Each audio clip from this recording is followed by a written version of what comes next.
What's up, YouTube? It's Chris Loco. You know you're about to do a review on Bro, you don't get up off my channel.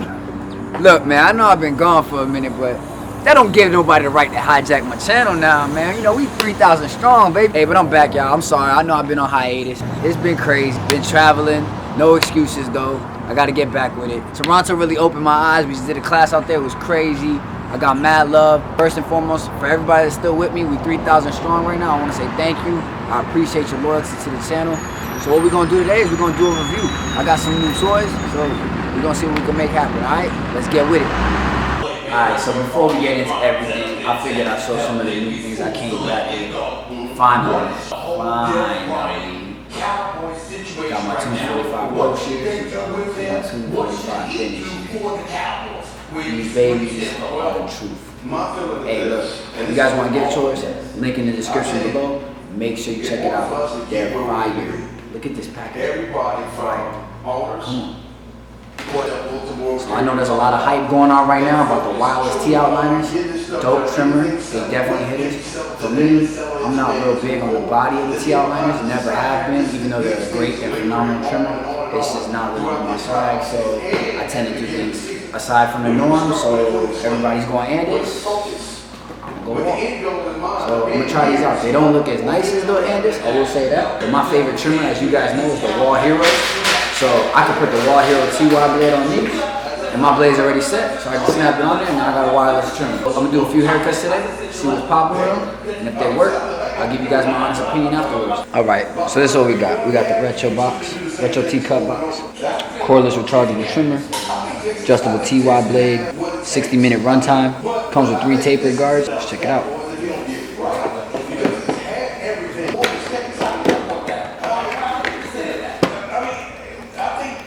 Styrofoam, don't need that.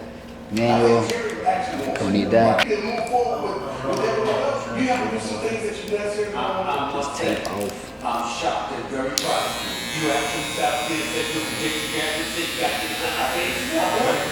Feel pretty powerful, man. It definitely feel pretty powerful. Comes with a docking station. Forgot where I had saw it at. But I do wish that there was like an indicator light on this, on either one of these. Chargers just like that. WAHL, if you're listening, you need an indicator light on these bad boys, for sure. Got your oil, you got your 3 guards, you got half, 1.5, and a 1. Cool. That's it.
So after using these clippers for about like 2 weeks, come to find out, I really like them. They work very well for me. Pretty powerful. Battery life is awesome. Like I said earlier, the indicator would be a big plus because you don't know when you're fully charged. Kind of guess. I will say this though, when it comes to tight curly hair, I do strongly believe that the Andis T outliners, the wireless ones, hit a little bit better. As you guys can see in the videos, on straighter hair they were perfect. You probably had to do a little double tap on tighter curly hair. So that's one downfall, but really doesn't bother me. And for a cheaper price, I think the WAHL Retro Crest probably the better bang for your buck. That's just my opinion. I probably will still end up getting a pair of the wireless Andis T outliners just so I can get rid of my quarter GTXs. But that's pretty much it. If you guys have any other questions, drop them below. Make sure you guys like, comment, share, subscribe. I'm gonna keep dropping some videos. I promise I'm not going nowhere this time. Appreciate y'all love, support. Again, thank you. And I'll see you in the next one.